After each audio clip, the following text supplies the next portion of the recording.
Salam alaikum les filles, j'espère que vous allez bien. Aujourd'hui je reviens avec une nouvelle recette, j'espère qu'elle va vous plaire Inch'Allah. Donc cette recette c'est un gâteau traditionnel chez nous pour le ramadan. Donc cette recette c'est la recette de la choupakia marocaine. Pour voir les ingrédients et la préparation de ma choupakia, restez avec moi jusqu'à la fin de la vidéo. Pour préparer ma choupakia, j'aurai besoin 1 kg de farine, une grande cuillère de graines d'anis, un bol de graines de sésame, une grande cuillère de graines de fenouil, une cuillère de cannelle, une petite cuillère de levure chimique, un jaune d'œuf, 150 g de beurre, un verre de l'huile de tournesol ou d'olive comme vous voulez, un verre d'eau d'oranger à mélanger avec du safran, un demi-verre de vinaigre, un grand verre de l'eau tiède. Donc pour commencer ma préparation, je rajoute tous mes ingrédients secs comme le sésame, graines de fenouil et graines d'anis. Donc les filles, mes graines ils sont tous dorés.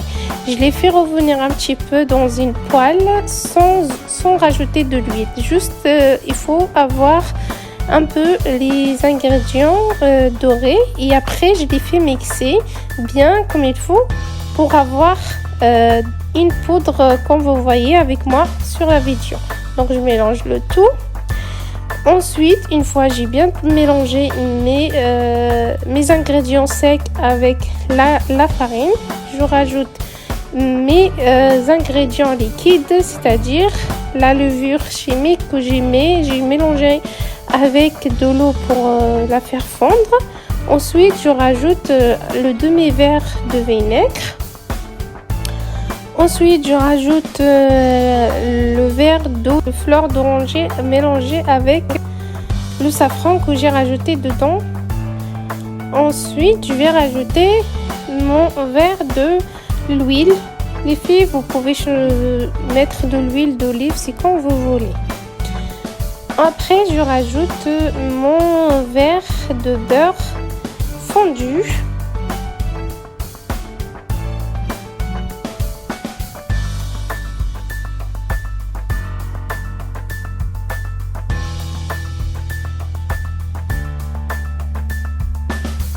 Ensuite, je rajoute mon jaune d'œuf. Je vais mélanger le tout ensemble avant de rajouter l'eau les filles. Mélange d'abord le tout, comme vous voyez avec moi sur la vidéo.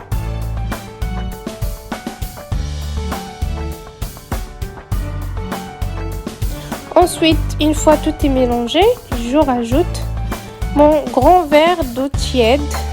Et je remélange le tout comme vous voyez avec moi sur la vidéo jusqu'à avoir une pâte bien homogène.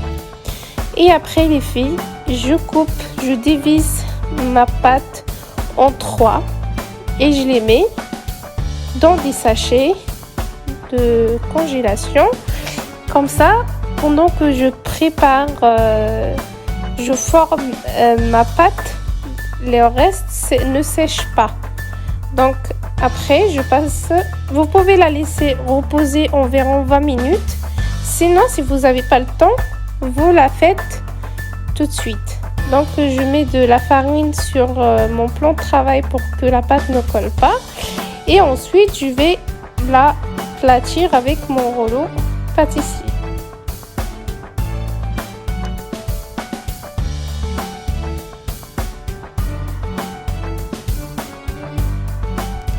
Une fois ma pâte est bien aplatie, je la coupe en plusieurs, comme vous voyez avec moi.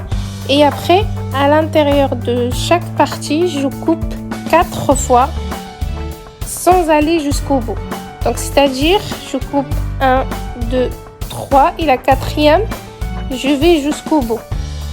Et après, ici, je vous montre comment je forme ma choupakia pour avoir un résultat comme vous voyez sur la vidéo. Voilà, je vais refaire encore une fois pour que vous voyez. Je prends le premier, je laisse le deuxième, je reprends le troisième et je laisse. En fait, à chaque fois, on laisse un. On prend un, on laisse un, on prend un, on laisse un. Je sais pas comment vous expliquer, mais bon, vous voyez avec la vidéo, ça explique tout. Après, je mets de l'huile à chauffer. Une fois c'est chaud, bah, je rajoute ma chebakia dedans.